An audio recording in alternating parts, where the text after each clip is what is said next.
Previous winners of the International Caring Award include the Dalai Lama, Mother Teresa and former US President Jimmy Carter. This year's recipient, however, hails from County Roscommon. Father Patrick Devine has spent more than 20 years in Eastern Africa and was presented with the award in Washington, D.C. for the central role he has played in creating enduring peace settlements in Kenya through the Shalom Centre for Conflict Resolution and Reconciliation. And I'm delighted to say that Father Patrick Devine joins me in studio. Porrick tá fáilte rud. Patrick. Now, let's talk first of all about the man of the day, because I read your speech of acceptance and you referenced Nelson Mandela in that speech. What are your thoughts today? Well, I referenced him in the speech because I thought one of the great expressions he came out with over the years in terms of the courage to forgive for the sake of peace. And on this day, thinking about Nelson Mandela and the life that he has lived from his early days involved in his tackling apartheid and the various phases that went through, and accepting all that has been said by him. But I think what Mandela would really want for all of us is that he would see his life as a challenge to all of us, and getting us to ask ourselves, who am I and what can I contribute to life, to peace? You said during the break there that people like him, and you mentioned a few others, raise the bar for everybody. They raise the bar about issues about what can we contribute to life in terms of peace, justice, truth and reconciliation. And what can I contribute to issues of freedom and to the dignity of life. Now, you've been away for, 25 years? 25 years in East Africa. Yeah, and you're going, quote, home for Christmas. Home for Christmas. I hope to go back next week. And that's where you regard as home now? Well, I've lived so long out there, and that's where, as a member of the Society of African Missions, that's where our family of missionaries are. And of course, I'd also like to mention today, especially in regard to South Africa, where our missionaries went in the mid-80s into the black homelands to really help in the struggle of the people to bring about peace and justice. Why did you go in the first place? Well, I was inspired to go to Africa mainly because I wanted to go someplace where I felt there was a spiritual need and a need to address development issues like in the whole area of medical, education and so on, and to really improve the people's lives. And I was inspired by various people throughout my life, and as Mandela is an iconic figure, you look back on people like Gandhi and their approach to non-violence, Martin Luther King, Mother Teresa, Pope John Paul, and a variety of others. And something was moved within me, and Africa was the place I chose. Now tell me about Shalom. How did that come about? Well, during my 25 years in Africa, I have witnessed a lot of conflict, a lot of killing and maiming and displacing of people over the years. When I look back on the genocide that happened in Rwanda, and then as I travelled around in countries in my role where I was in leadership for the team, I witnessed a lot of conflict that is often never reported. Between various pastoralist communities up in the north of Kenya, along the border with Somalia, Ethiopia, South Sudan and Uganda. And I really felt there was a need to go deeper than just dealing with the symptoms. There was a need to tackle the root causes. Now, when you talk about pastoral communities, when you observe the conflict, are they primarily ethnic, tribal, or are they religious-based? Well, in the area where I work in East Africa, religion has very little to do with the conflicts. It has some impact on inter-clan conflict over on the Somali border and within Somalia. But in the other areas, it's inter-ethnic, and of course they have their ethnic identities. But the issues really are around environmental resources, both in terms of their scarcity and the management of what they have. Cultural variation is a big factor as well. Contested territory, customary land and so on. And fourthly, incredible lack of state institutions of law and order, legal redress, medical and educational. One of the things I noticed in your speech, you referred to justice for all, but you referred to access to water as one of the key things. I mean, if you don't have water, you don't live. Well, you don't live. Ultimately, a lot of these conflicts are around meeting your basic human needs, and basic human needs in terms of food and water, esteem, self-actualization, and so on. But also around basic human needs about identity and participation in society, and not being able, Patrick, a lot of people to actualize their potential. Now, when people think of Kenya, by and large, they think of a country that is doing okay. Thank you very much. Is not a particularly violent country, although we did see the shopping mall shootings recently, and the last election was marked or marred by over 1,000 deaths. But by and large, they think of Kenya as a place that is relatively stable. But that is, if you like, the generality of Kenya. Explain to me that little nexus where all the borders collide.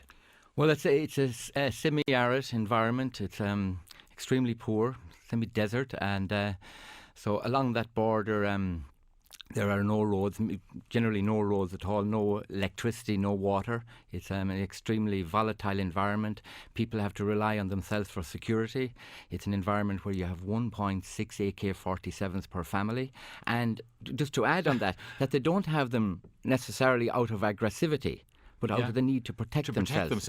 So almost every family has 2 AK-47s. So in that environment. And I think what's important to remember in that is that, like most African countries, Patrick, they're all in a state of development and trying to develop their institutions. And but I think in general, like human rights is more and more becoming the benchmark of legitimacy.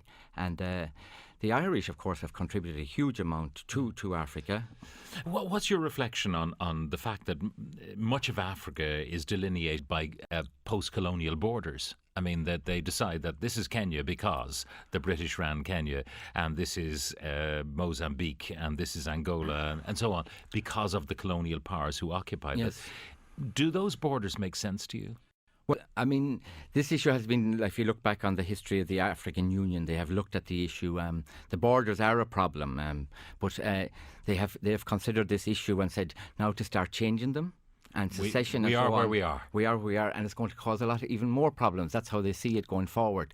But there's no doubt there will be a lot, I think, more secession within Africa. I think Africa in the next 50 years is the last resource basket in the world for minerals, and the East and the West, I think, will focus a lot on Africa. And if you look at Europe and how fragmented Europe is, I mean, we're even talking about secession within Belgium, which is a tiny country of 2 communities.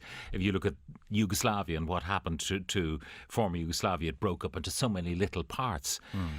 So the scope for Africa, which is made up of huge countries in the main, for breaking up and is quite considerable. And democracy is in its very early days in Africa, and it'll take time and to get the structures in place, the institutions, the checks and balances. I mean, generally, I think that. The greatest contribution we can make is to institutional development in Africa. Now, and this is what you're at. I mean, you say it's not just the symptoms, it's the underlying realities. Can you characterise some of the kind of things, the things that are the touch papers of conflict in those areas around the Somali border, the Ugandan border, with Kenya? I mean, what sort of people are afraid or arguing with what other sort of people?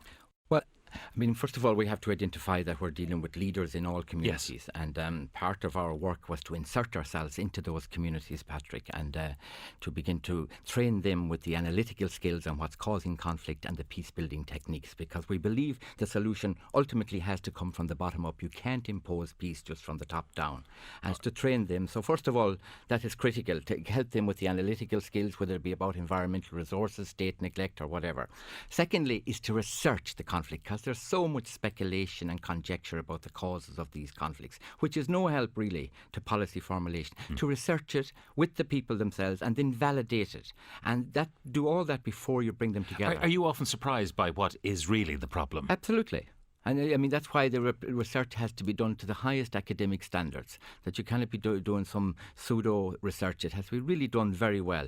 And like our director of research at the moment is a Professor Amoka. He's a Quaker. So in Shalom, we have people from all different religions, but all qualified in whether it be conflict management, political science, development or reconciliation.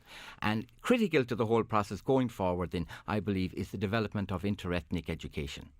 So that each will understand the other. Of course, Patrick. You bring the children together. Of course, the parents come together. The leaders have to take note, and who knows, along the path of life there'll be a little intermarriage and so on. And of course, we saw in Rwanda where intermarriage ultimately led to tragedy for those families when the Hutu and the Tutsi were at war. Yes, and I think, that's a critical, when you mention Rwanda, it's critical, that we make the distinction, Patrick, always when we're looking at Africa, where the distinction between negative peace and positive peace. A lot of African countries that are not in overt conflict at the moment, but there's still a lot of negative peace, and there's real danger. In other words, someone's keeping the lid on it. Keeping the lid on it, and unless we tackle the root causes of that, there's a real danger of it developing into overt conflict. I notice in your speech you also referred to the role of the United States in Africa. Now, typically you get a lot of criticism criticism of the United States when it plays the world policeman, but you actually don't criticise them. Well, I really specify the positive interventions, and Kenya is a good example that you mentioned earlier during the post-election violence, and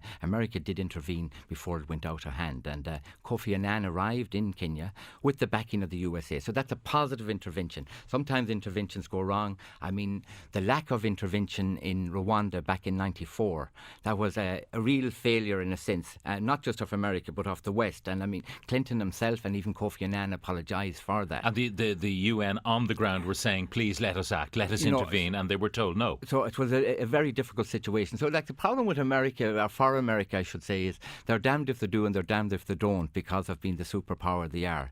But if America, I honestly believe that if America and the West pulled out of paying attention to Africa, it would really run into problems. Now, Shalom exists in Ireland as well.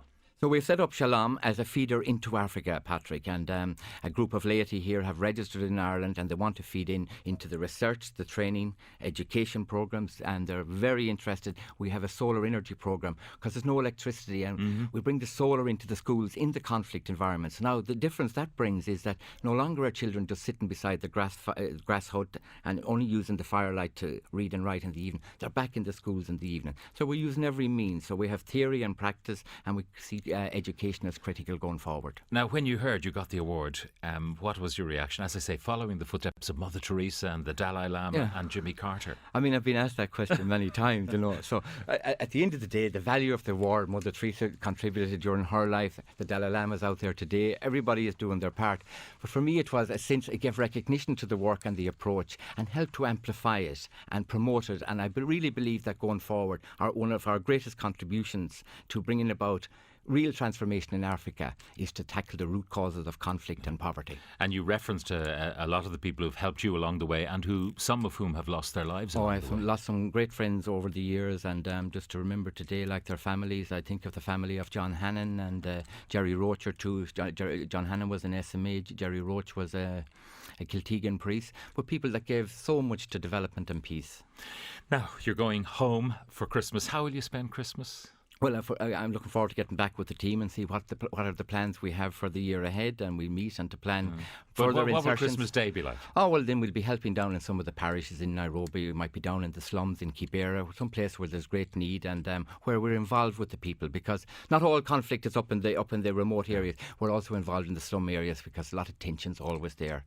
But will there be anything of Christmas in Ireland that you'll have on the day? Will there be a turkey? Well, usually the next parishes are very busy on the day, but usually the next day we meet together. And of course, the Irish, when they meet, they always celebrate, and there's always a song, and we reminisce. And of course, we never lose touch with our homeland, because at the end of the day, it's the people of Ireland that are keeping missionaries like us in the field.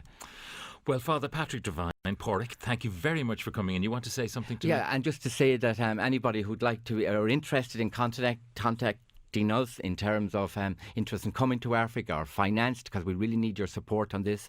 Our website is shalomconflictcentre.org, and of course Shalom is critical to it. And then in Ireland we have an email, shalomireland@gmail.com. shalomireland@gmail.com. And just when you're spelling centre, it's CENTER. The American version. The American version of it. All right, look, Father Patrick Devine, thank you very much for joining us in the studio this morning. And I want to thank all your listeners for all their help to us in Africa. And well said. Thank you very much once again.